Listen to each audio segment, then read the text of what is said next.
Now, the third thing I'd like to talk about is really about our DNA. And when I say our DNA, we describe our DNA with 4 short sentences. And really, our DNA embraces what some people would call the values that we stand for. Some would describe it's got purpose in there as well. Some would say it's culture as well. And really, it's all of those things brought together in a way that we find helpful and we find really serves us. And so let me just read to you the 4 lines of our DNA, and I just want to highlight one of those particularly.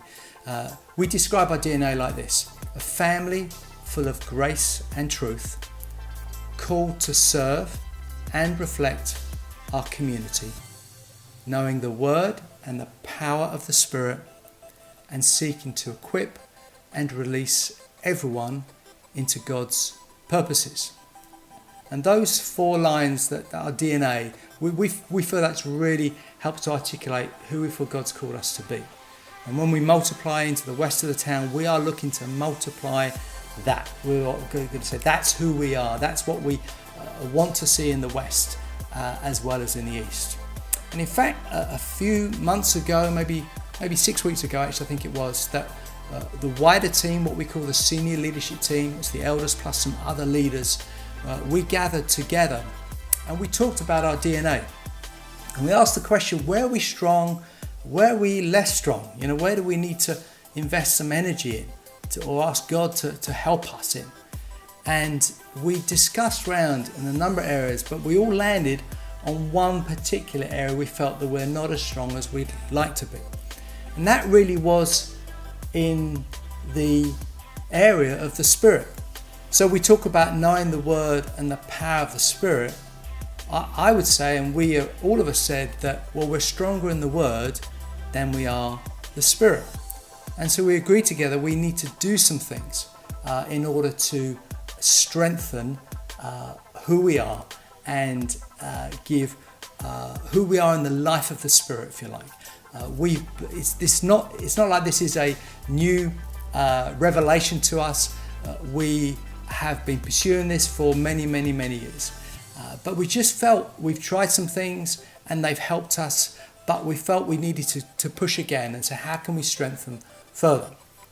It was interesting, while we discussed as a team, after that part of the discussion, I shared a prophecy that I had received from a good friend of mine called Adrian Horner. And Adrian is a recognised Ephesians 4 prophet.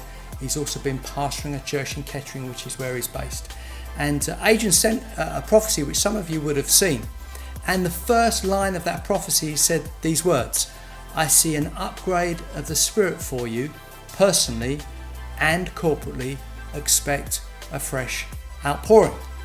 Which was a wonderful moment when we gathered as a team, where we felt, God is really speaking to us about this whole area of the Spirit. And the team didn't realise about that until after the initial discussion.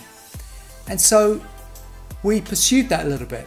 And where we finished was that we felt it would be great if we could bring in someone to help us.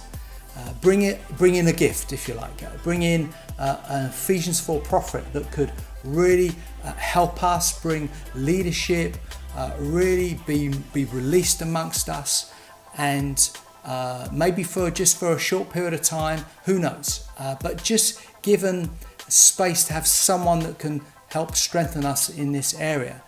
And the conclusion to this, and after that meeting there was many conversations, but if I sort of cut to the punchline, I am thrilled to say that Adrian Horner, who's the man I mentioned before, the leader, the prophet, the Ephesians 4 prophet based in Kettering, Adrian is happy to give time to us.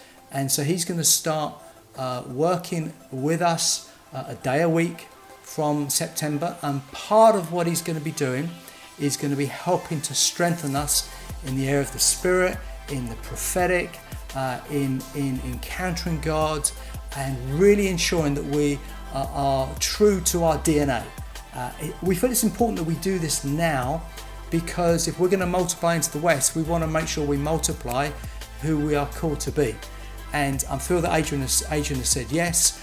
He and his wife Corinne will be with us on Sundays from time to time, but also in other contexts, leaders meetings, training contexts. There'll be many different opportunities for people to receive from Adrian's ministry. But one of the things I can say about Adrian, although he is really gifted as a prophet in terms of his accuracy, what he's particularly gifted at is releasing others in areas of the Spirit, releasing others to prophesy and to move in different gifts of the Spirit. And so that's what we're asking him to come and help us in. And so that's going to be happening from September.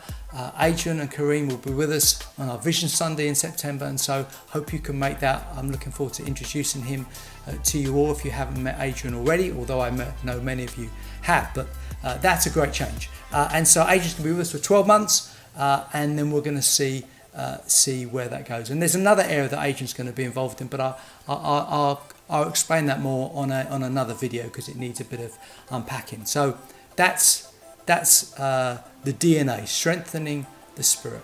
And finally, still connected with this whole area of knowing and growing in the power of the Spirit.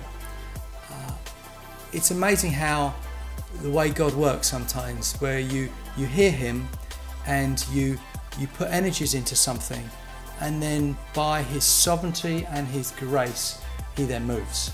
But not necessarily in the way and the timing that you were expecting. And really what I'm referring to is that I have encountered God in a fresh way recently. I have over the last three or so weeks, through my good friend Richard Green from All Nations. Richard went to a church in Colombia, came back full of God, prayed with me and some other leaders, and I met with God in such a fresh way. And even now, I just feel such an intimacy, such a closeness with God, which we feel is part of what God has for us. In fact, the word that Adrian brought, you may recollect a few moments ago, it talked about seeing an upgrade of the Spirit for you personally, and I've sort of taken that's for me, but also corporately.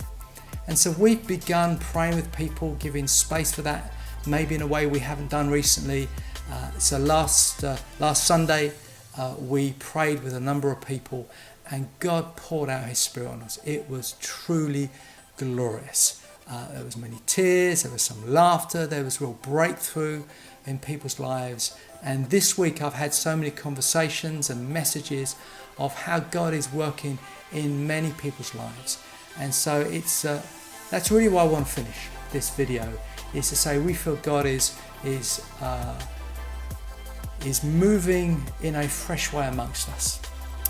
We are learning what it means to welcome the Holy Spirit in a new way. And then when we welcome him, we're looking at how can we give that away? How can we share the Spirit with others? How can we be used by God to impart to others, to pray with others? So I'd encourage you to keep your heart soft towards God and keep welcoming the Spirit. I just feel the Spirit is really close to us, and I really feel he would want to meet with us all and lead us in this fresh outpouring that has been prophesied and is suddenly happening. So that's it from me. This is the end of this first video. I'll be back with you shortly. I hope to speak to you soon. Thanks so much.